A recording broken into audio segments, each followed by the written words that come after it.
Hello, welcome to my first ever Valorant patch notes rundown. Gonna hopefully be doing these every single patch notes. Also, if you hear any like loud noises outside, it's there's construction going on, so obviously I can't really control that. So if you hear any loud noises, I'm sorry. I'll try my best to edit them out if I can. I have to have my window open as well because it's like 28 degrees. So otherwise, I'll just die to heat. Okay, so we're getting to the general updates. So these are just these are going to be, so this is the highlights. So the highlights are Chamber, Neon, and Jet, and I agree with those highlights. I haven't actually looked down I haven't looked down everything yet. I know about the changes that were released on like the playtest server. But now I don't know what they stuck with going into the live servers. So we'll see what happens, I guess. The engine's been updated. This is all like meaningless to me. Probably won't see very much of it. The engine browser visual design refresh could be cool. I haven't seen it yet. Could be cool. Could be cool. We're going on to Chamber. So as players in both ranked and pro play have mastered Chamber, his strengths have started to overshadow his weaknesses, making the counterplay to Rendezvous and his arsenal not as effective as we'd hoped. Chamber's overall strength has also felt outsized, and we believe that we can reduce his the complete pair of his kit while still keeping him competitive the rest of the roster. So we'll just go through all of his changes now, and I'll give my overview on them. So Rendezvous, base cooldown increased 20 seconds to 30 seconds. Recall cooldown 20 seconds to 30 seconds.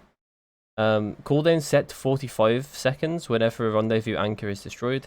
The empty size of the ring chamber can stand in that allows him to activate Rendezvous has been decreased. They actually nerfed it harder than I thought they did. Chamber's rendezvous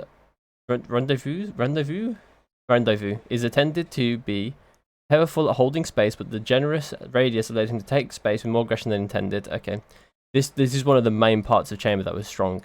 This change should require Chamber to exert more effort to access off angles. Yeah, I honestly think that was one of these. I think that was his most strong point. You'll see if you go back and watch my Chamber guide, you'll see I talk a lot about looking at off angles and getting to off angles, and a lot of those off angles on the guide unfortunately won't be doable anymore, at least not in the way that I was doing them. Like completely unpunishable because you can't hear them being placed at the start of the round. So it's like literally would have been impossible. We hope that a harsher punishment for destroyed rendezvous anchors, and the reduced radius will demand Chamber mains to be more careful in their use. This change also brings the counterplay of Chamber's destructible objects more in line with the behavior of other destructible objects in the game. Yeah, so I felt like overall, like Rendezvous was way too strong. I think this is definitely going to hurt him as well. This is going to hurt him if he I think overall this one is going to be more situational. The 45 seconds whenever an anchor is destroyed.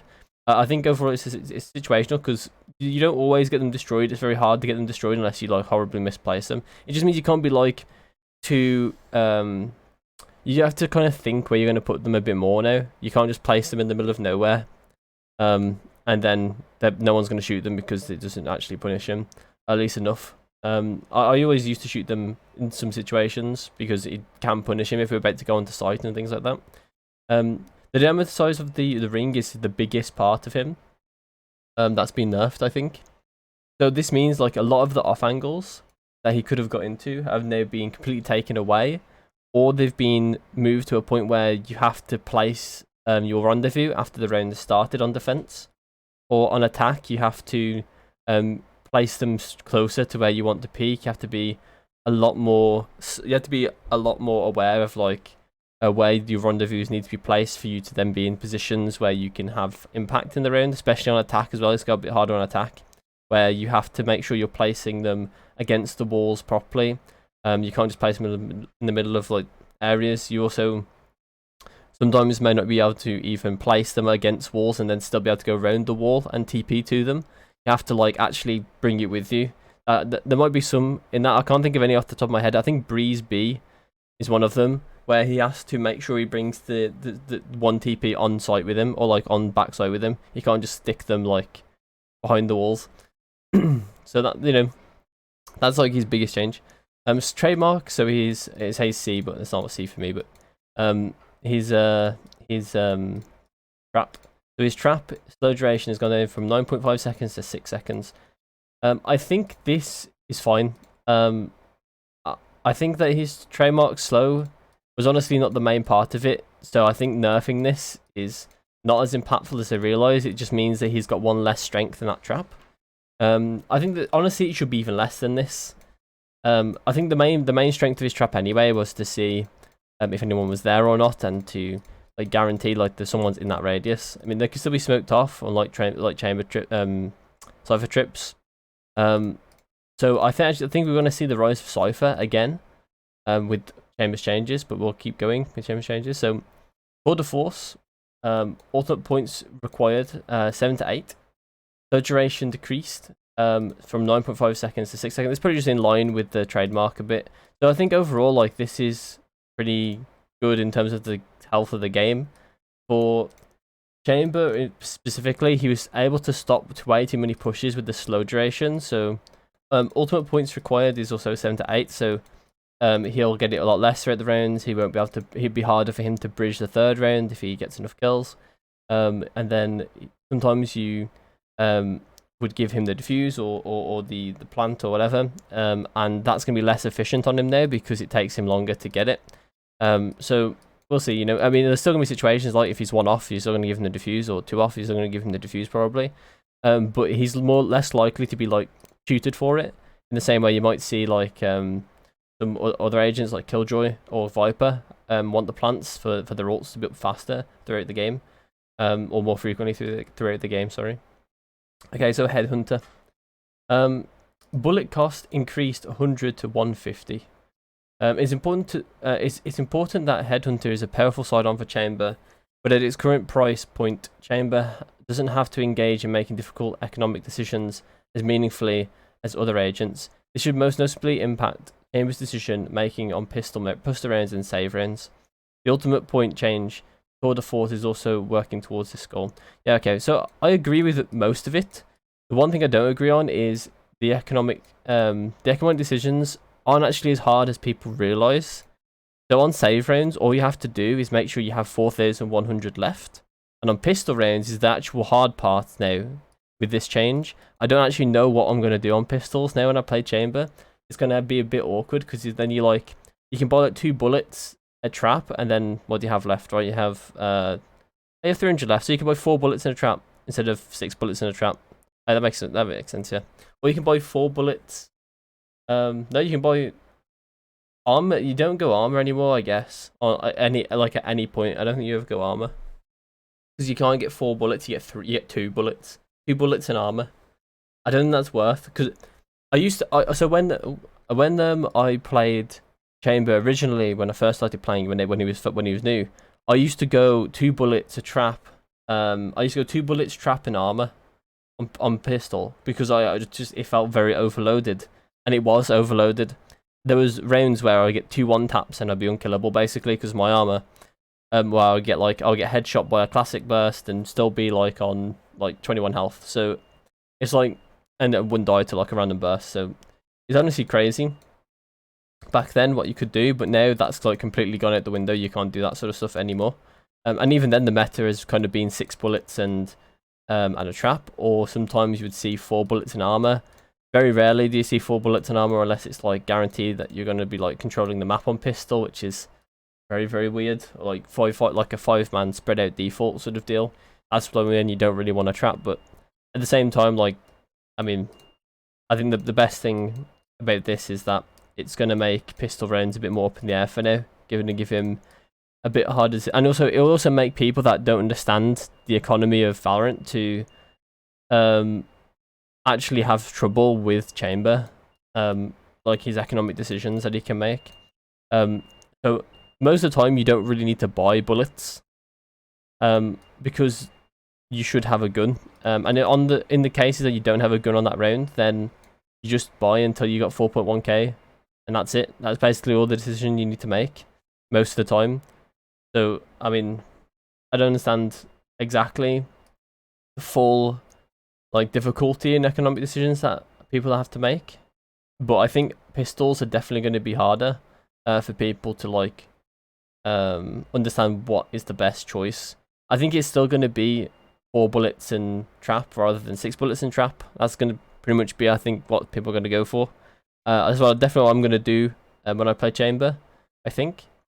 But honestly, I'll probably switch over to Cypher whenever I want to play a Sentinel.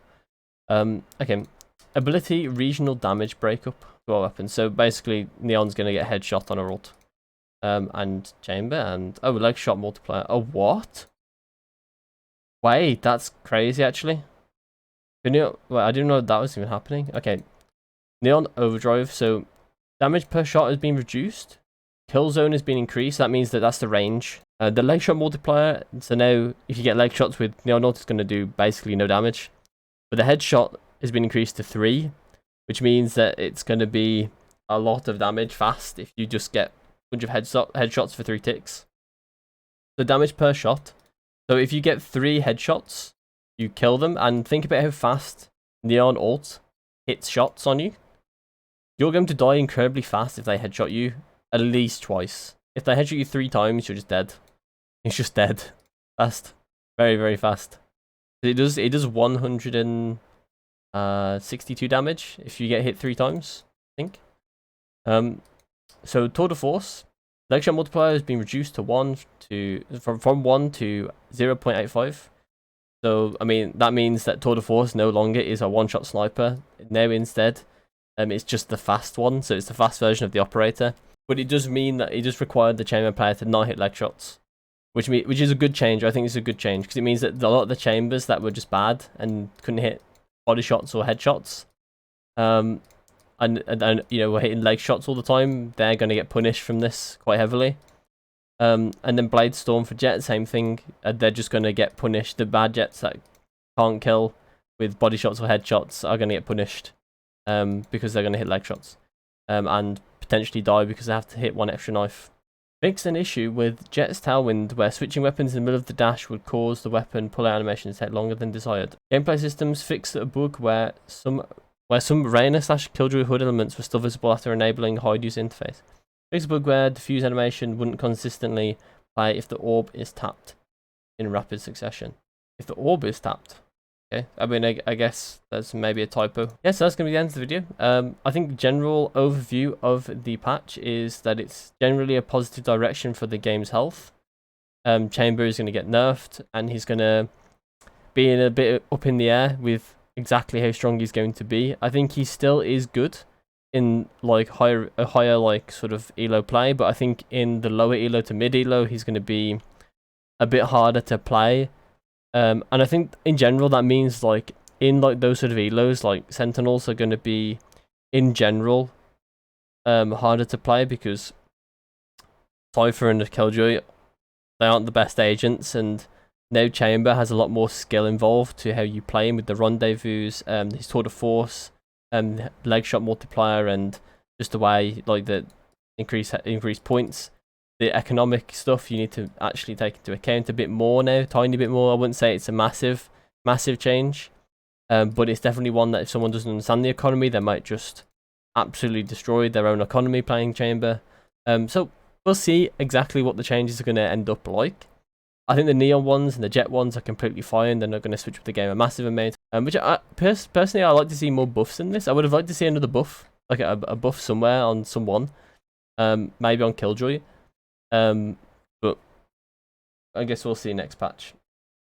Yeah, thanks for watching, and I will see you in my next video. Goodbye.